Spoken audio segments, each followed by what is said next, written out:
This is how ambulance officers improve their skills. Like any pursuit, practice makes perfect.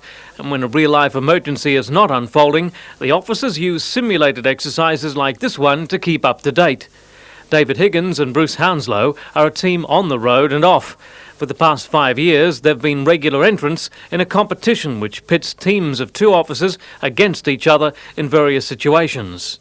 An exhaustive points assessment judges the team's response to a navigation and driving test, resuscitation and accident recovery.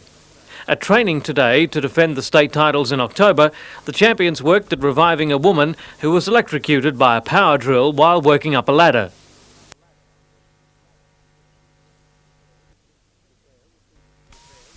The pair received special plaques from Premier Greiner after they were chosen, along with team manager Richard Brown, to represent New South Wales in the Australia-wide competition. Getting this award, I think, was great for the service because people can recognise what we are able to do. I think all officers should compete in competitions for their own benefit, to hone their own skills, work under the pressure of being watched by their peers.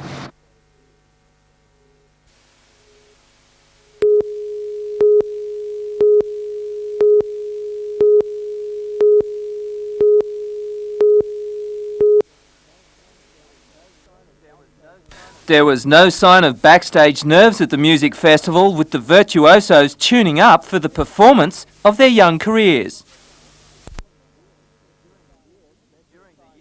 During the year, specially assigned teachers went to school concerts in the area to find the musical elite. And this is the result: 600 performers, all headed for greater things.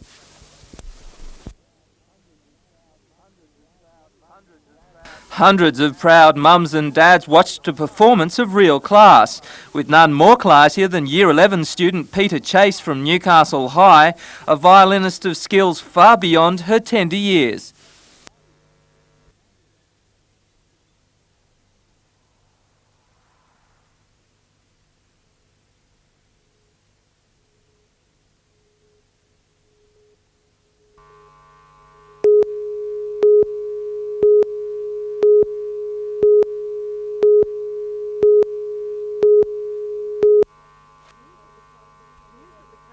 News of the council's Clearway proposal sent waves of panic and anger through Derby Street's business community yesterday. According to them, news that council was to investigate parking restrictions to open up 4 lanes of traffic would cripple the passing trade they rely so heavily upon to survive. But suddenly, for the traders, support from a quite unexpected quarter today in Lord Mayor Alderman John McNaughton. He said he wouldn't stand by the proposal because the damage to Derby Street's reputation would be irreversible. People unwittingly park there illegally after hours. They get booked for $80 and they never return to that area again. And that does more damage to the shopkeepers and business owners than the fact that they can't park there. The Clearway is not going to have any bearing on whether the city survives or not. It might make it a little bit more comfortable for people to get to work and home from work, but so what? It takes an extra 10 minutes to get home. And the support from the top didn't stop there. Newcastle Chamber of Commerce President David Lamarchant too admitted he was extremely doubtful the plan could ever be a success. Derby Street's flavour is one of restaurants, is one of commercial life. It's a special street, I think, in most people's opinion. Therefore, we would be seeking to maintain that flavour because it is an attraction. And we would be certainly throwing our full weight behind any move that we thought was detrimental to the commercial livelihood of Derby Street. But having that sort of support doesn't guarantee an instant victory for the traders. Council's Traffic Committee is still to conduct traffic counts and observations and take submissions in the coming weeks before reporting back to its July meeting. And in that time, retailers like Emilio Falcons say they'll be making their feelings very clear. I'll be fighting for my business. Anyhow, I think everybody in Derby Street will be fighting for that, don't they?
Is the gap between the haves and the have-nots getting bigger? How many people could contemplate spending $262,000 on a car? The facts will surprise you. This newest Mercedes-Benz, the SL, is more than your average car. It's state-of-the-art engineering, and it's in demand in Newcastle. The local Benz dealer has 4 firm orders for the SL, even though the waiting list will see the last car delivered in 3 years' time. There's some well-heeled people in Newcastle that will pay for these sort of things. They're collectors' cars, they're enthusiast cars, and Newcastle has its fair share. With high interest rates, are people still borrowing to buy these luxury cars? Yes and no. Most people who buy these cars buy them out because they can afford the car. They're collectors' toys and they have the money to buy them. Of course, once you can afford such a car, you do get a lot for your money. Apart from what it will do for your image, it offers performance and safety features missing from your average family car, like this pop-up safety roll bar. And while the people buying these cars are often trading up from another luxury vehicle, in many cases they're paying cash and not borrowing the money for the difference. In the BMW range, the Newcastle story is just as staggering. Gloucester BMW, the local dealer, is holding 15 back orders for BMWs with a total sales value of $1.4 million. Cars with a retail value in excess of $100,000, we would have 6 on back order at the moment. The 318 series, which is in the $40,000 mark, we've probably got 10 back orders at the moment that we can't supply. Included in that order are 3 buyers from this area for the new 850 model, which will sell for a cool $240,000 when it arrives.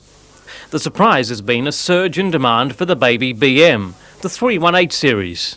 Yeah, we've got back orders now for 850s, 7 series and 318s in particular.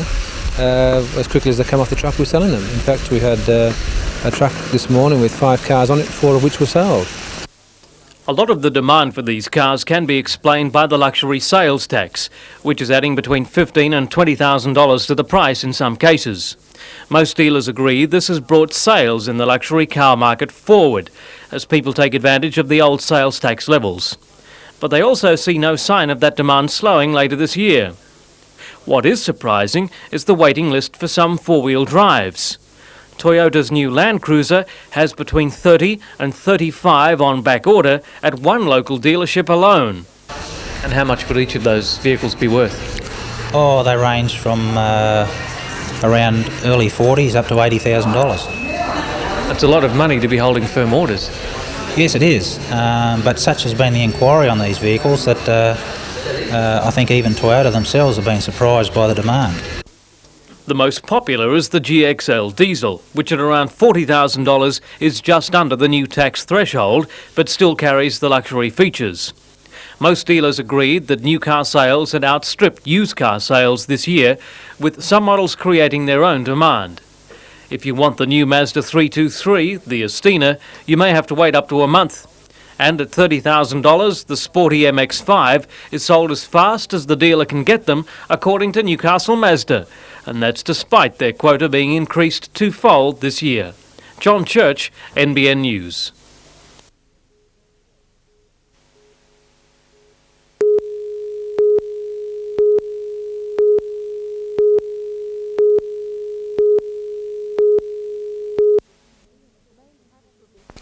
The main tax provision will be in the case of property acquired before the 20th of September 1985. The replacement of a destroyed building won't be subject to capital gains tax if the building is replaced within a year of compensation payouts and providing the cost of the replacement does not exceed 120% of the market value of the original building. The taxpayer must apply to the tax office for relief, and the replacement building must be used for a similar purpose as it was before the quake. The Newcastle Chamber of Commerce and business leaders say the 120% limit on replacement costs over previous values is unrealistic, since market values reflect commercial market forces and not building costs. The Lord Mayor is concerned that the incentive to revitalise Newcastle using insurance payouts, further capital injection and previously underutilised sites will be stifled if tax policy discourages investment. Following this afternoon's public announcement, the delegates retired behind closed doors to further discuss the issue.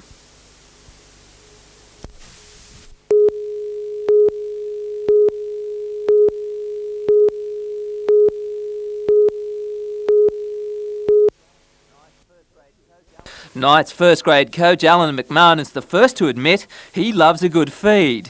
While he's carrying an extra 20 kilos since his playing days, he says he's happy to shed a few for a good cause.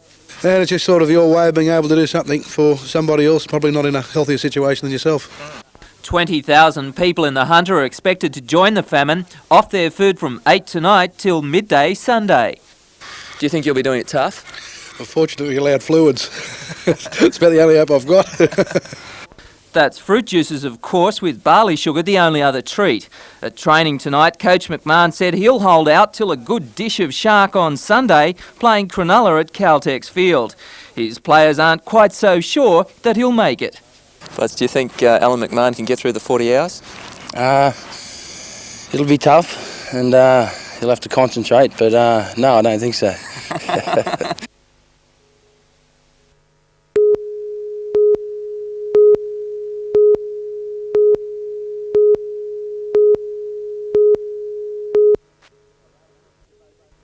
Around 50 devotees of bodybuilding gathered at the 16-footers for today's titles, which was conducted in various divisions. This morning the pre-judging took place and the contestants were asked to strike a relaxed pose so the adjudicators could look for symmetry and body definition. The men were first up and showed the endeavours of their hard work with rippling muscles and tight torsos. While the boys strutted their stuff, the women were busy out the back warming up their lithesome bodies for the rigours of competition. And the girls really turned it on for the fans when it was their turn on stage and the competition was fierce. Within every bodybuilding championship there is a fair bit of gamesmanship, and today was no exception. In the end it was Melissa Croft from Adamstown who was crowned the overall women's champion. The men's event was a close affair and it finally came down to the individual pose-off. But with a physique like Mark Robinson's, it wasn't too hard for the judges to make up their minds as to who would be the overall men's champion.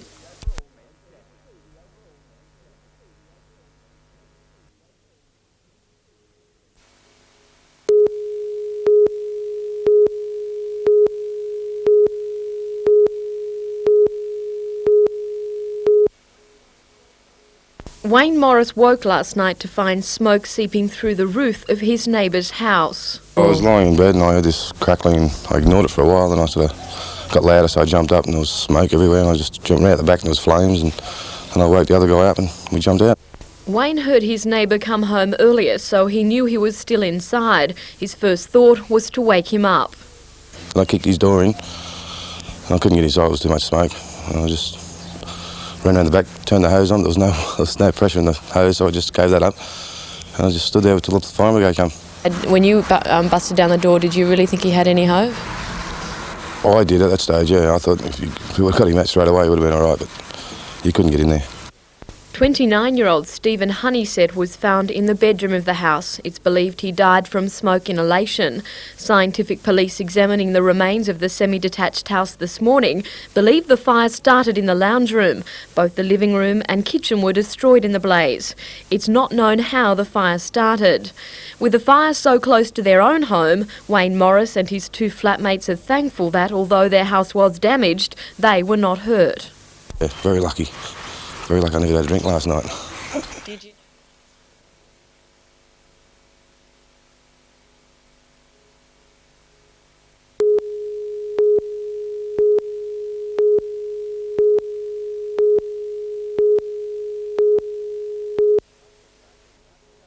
Right from the outset it looked as though it was going to be the Falcons' night.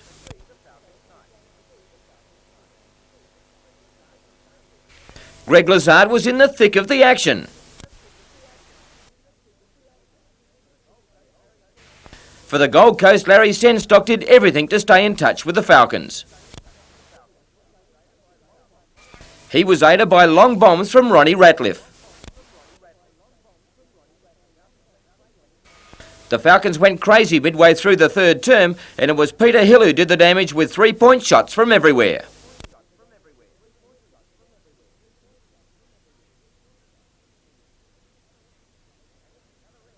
And at the other end, Greg Lazard was grabbing the strong rebounds. But the Gold Coast came back, and with the scores locked at 98 apiece, Leroy Combs went to the line and regained the lead for the Cougars. Lazard went flying in an attempt to regain the lead, but the Cougars were on a roll.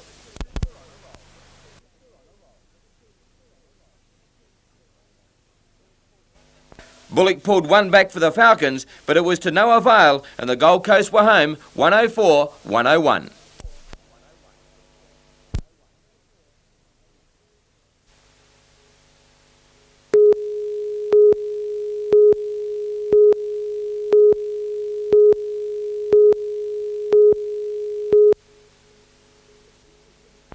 This is where Council envisages Newcastle's new railway terminus. Just west of the Hunter Mall, the chosen site lies near Brown Street, midway between the existing station and Civic. In choosing this location, Council has gone out on a limb, opting for a site not included in the comprehensive Travers Morgan Transport and Development Study. The decision came after a 3.5-hour meeting last night. Lord Mayor John McNaughton cast the deciding vote, joining his ALP colleagues in supporting the new terminus. The particular advantage is it's right on the edge of the mall. It brings the people right to where we really need them from a retailing sense. It also brings them close to where we want to generate much more employment. And I see that as being that advantage, but the other advantage is it opens up the foreshore. But the Lord Mayor's enthusiasm for the Brown Street site comes amid scepticism from City Rail and cynicism from community activists. The latter claim politics was the critical factor in a decision that's merely a pretext to hide a preference for the Civic terminus. I think there are a number of aldermen who decided on the night that the quickest way back to Civic was via Brown Street. The train won't stop at Brown Street. No way. Politics aside, City Rail has doubts too. General Manager John Zantiotis anticipates engineering and logistic problems with the Brown Street site. He says neither he or State Rail executives were consulted over the proposal. To his knowledge, the only consultation was with union officials. I can assure you on that the unions do not run City Rail, and before anything can be done we need to look with the engineers, with transport and analysts to see whether we can achieve the objective that we would have achieved at Civic. Lord Mayor, will the Brown Street proposal eventuate? Yes, I believe it will. I think that's the answer to the city's rejuvenation. John is always optimistic, but again, let me say, we'll only get one chance to do it right. This is the time to do it right. One needs to ascertain whether we can achieve a proper, total integrated transport system in Brown Street. I don't see any reason at this stage for believing that Brown Street is a goer. I think it's just a non-option, a smoke screen that will disguise the retreat back to Civic. The final decision on Newcastle's inner city rail line lies with the state government and its purse strings. In the current climate, the end of the line would seem to be looming for Newcastle Station. Leslie Robinson for NBN News.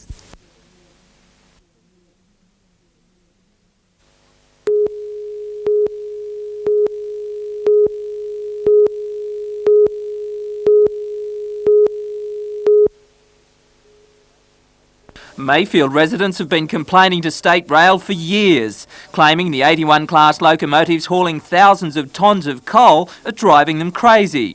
Rhonda Campbell, who has lived beside the line for 7 years, says each night is like an earthquake. Mirrors and wardrobes are shaking. That's God's on the truth, and it's unbearable to sleep. One train goes, another one comes, another one comes, another one goes, sort of thing.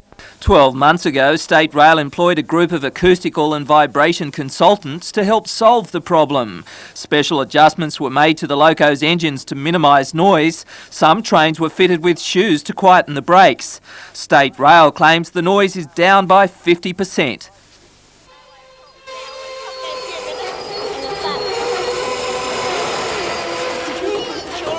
Is there always that screeching sound? Residents aren't all that impressed. After all the talk, they say little has changed. Are you cynical at all about what they've been doing here? Yes, certainly. You think you could take it with a pinch of salt? Yes, as long as I don't try and rub the salt into the wound, that's all. State Rail has promised all the 81 class locomotives will be fitted with specially designed mufflers by the end of the year. A meeting of authorities and residents who live beside the train line is scheduled for next week.